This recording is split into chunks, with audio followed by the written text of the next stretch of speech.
Hey everybody, welcome to another episode of Foreclosure Help 777, where we talk about everything foreclosure related.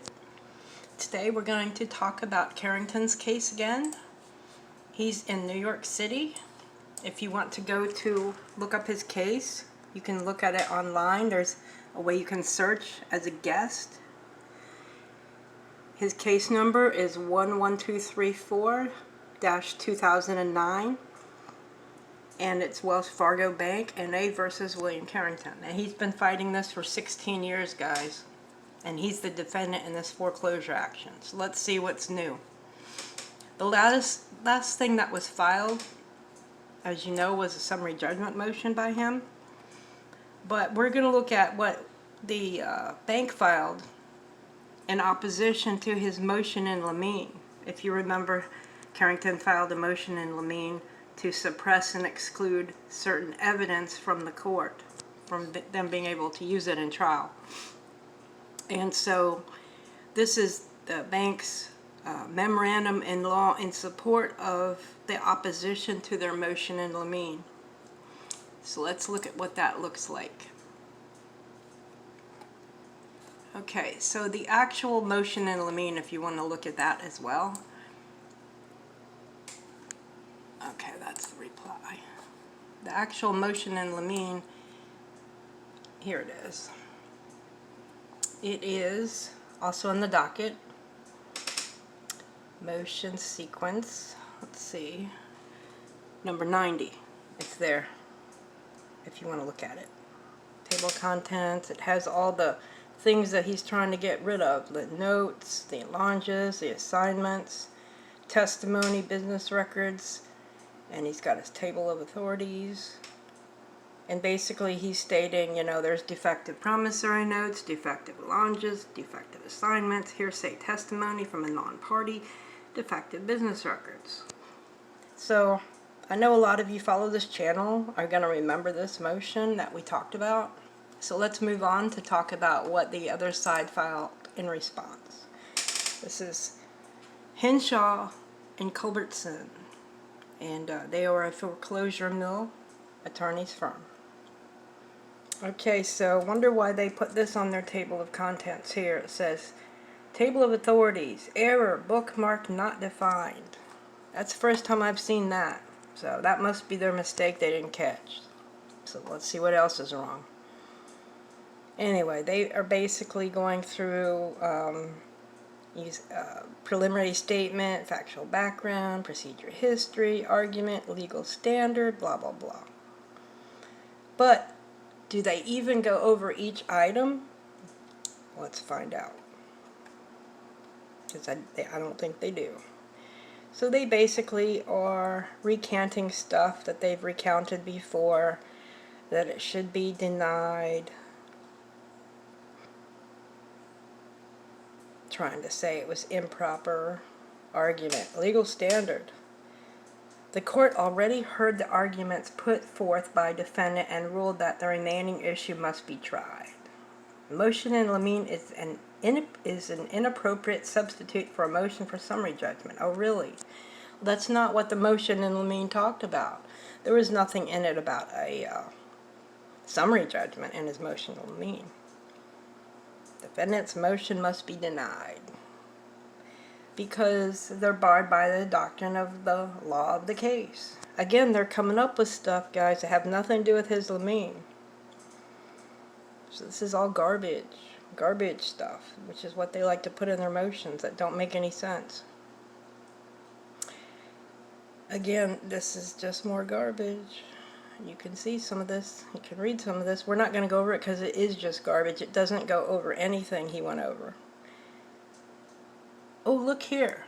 Plaintiff will establish its standing. Plaintiff has standing to foreclose on the subject property for at least two separate independent reasons. Okay, again, this is all garbage. They had to file something back, I guess, for the opposition motion, and this is the best they can come up with, huh? Instead of going over each point like they're supposed to. So again, this is all garbage. The testimony and evidence submitted at trial will establish plaintiff's standing and prima facie entitlement to foreclose mortgage. Okay, well, let's see what's in the docket by Carrington. Carrington filed defendant's reply to plaintiff's opposition to defendant's motion in limine. Okay, so let's see what his argument is. In response, okay, the first question, defendant has not presented any new evidence that would change this court's prior determinations wherein the identical arguments were made. In response, defendant argues that it was the plaintiff who has presented new evidence when it filed the cross motion for summary judgment on 2/27/24. Also, the fact that plaintiff will unquestionably be able to establish its standing through admissible and competent evidence has yet to be seen. The only evidence that plaintiff has presented for the past 16 years has been wholly insufficient. It is the defective documents and testimony from plaintiff's cross motion for summary judgment filed on 2/27/24 that are in question. On page 2 of plaintiff's opposition under argument, legal standard is the following. The court already heard the arguments that put forth by defendant and ruled that the remaining issue must be tried. A motion in limine is an inappropriate substitute for a motion for summary judgment. Defendant responds by stating the motion in limine was not a motion for summary judgment. The limine was not inappropriate. The court has not heard any arguments regarding the defective documents which must be excluded from trial.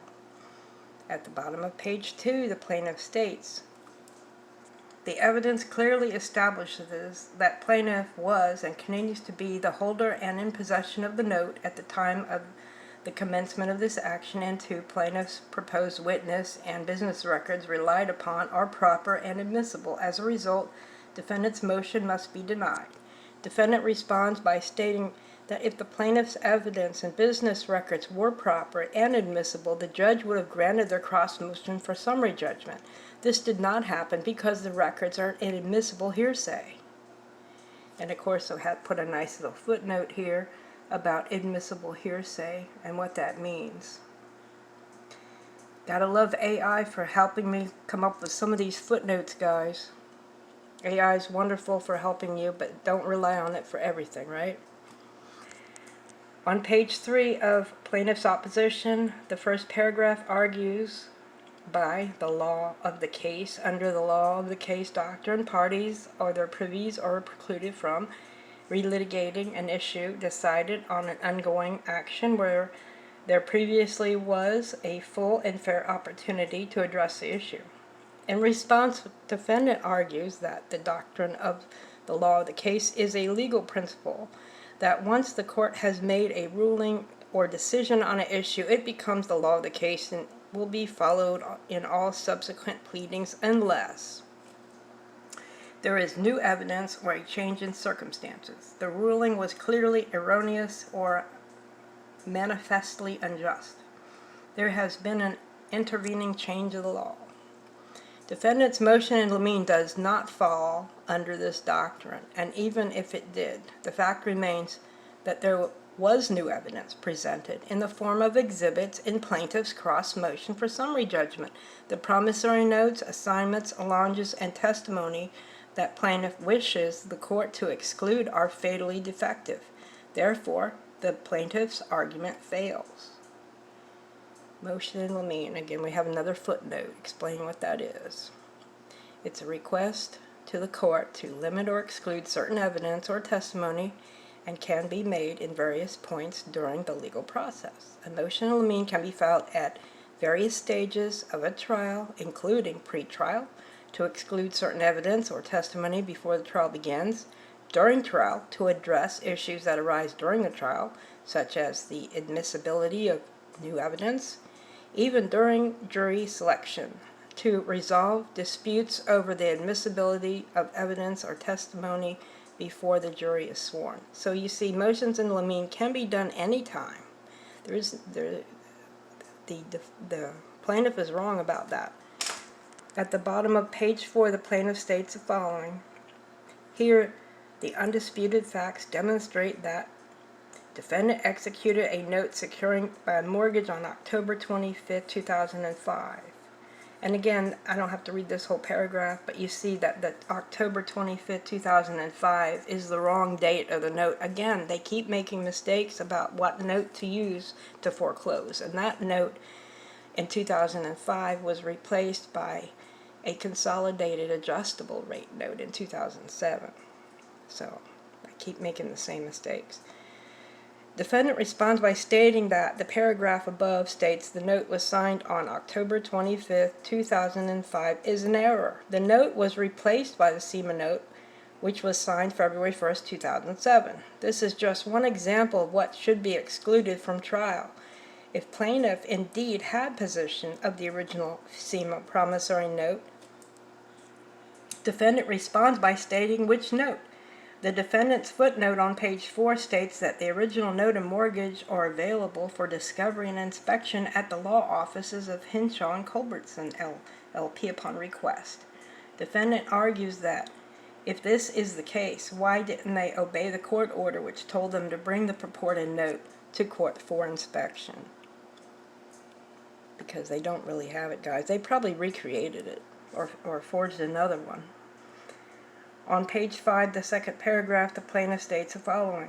More specifically, the testimony of Richard Schreiner will show that the plaintiff was in possession of the note at the time the subject action was commenced and that the defendant defaulted under the terms and conditions of the note and mortgage. Plaintiff will also introduce testimony as to the total amounts due and owing to the plaintiff. Defendant responds by stating that the testimony of Richard Schreiner is hearsay because he is a senior loan analyst employed by Aquin Financial Corporation, whose wholly owned subsidiary is PHH Mortgage Corporation, doing business or PHH Mortgage Services. Mr. Schreiner's testimony should be excluded because he is a non-party in this action. The exhibits that he referenced in his affirmation are hearsay. On page 4 of the affirmation, he states that the SEMA note is authentic and references the exhibit G, yet this contradicts what is on page 25, 26, and 27, and 40, 41, and 42, with the two counterfeit and forged SEMA promissory notes. There can only be one SEMA note, and plaintiff has presented 3. Mr. Schreiner has no personal knowledge regarding the origination of the loan in 2005 or 2007. Aqua did not take over servicing the loan until 2014. In this affirmation, Schreiner has offered sworn testimony in this action concerning various matters outside his personal knowledge. In particular, that he has knowledge regarding the origination of the Carrington loan. Those records were not authenticated by a qualified witness and lack sufficient guarantee of trustworthiness.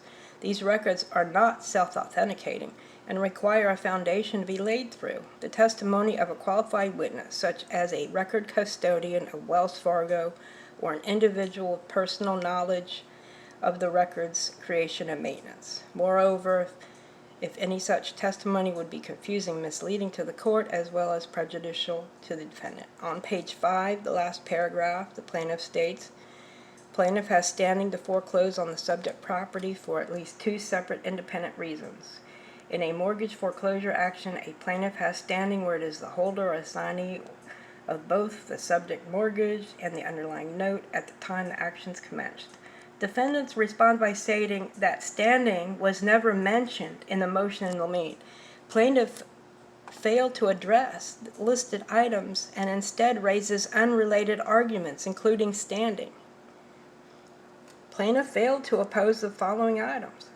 Plaintiff's opposition to defendant's motion in limine fails for several reasons. The plaintiff's opposition failed to address any of the items raised in the motion in limine.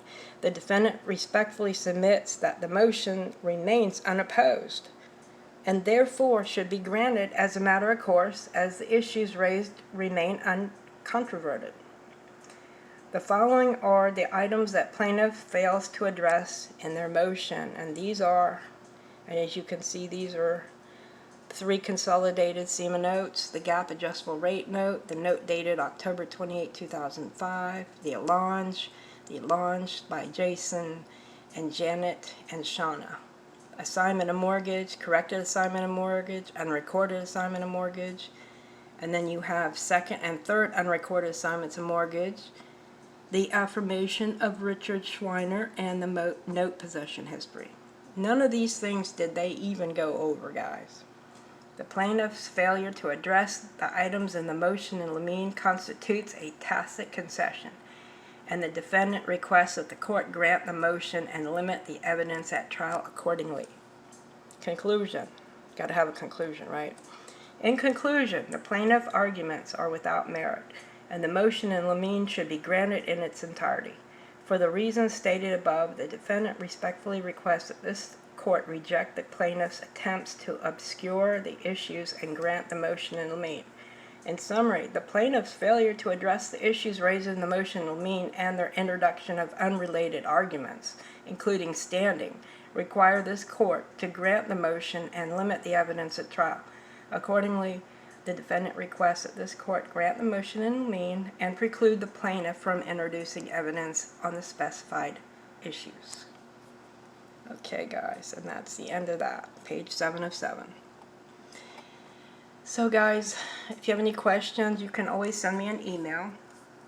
I don't give legal advice, guys. I'm not an attorney. I'm just a homeowner that fought my own foreclosure, and I'm trying to help others do the same.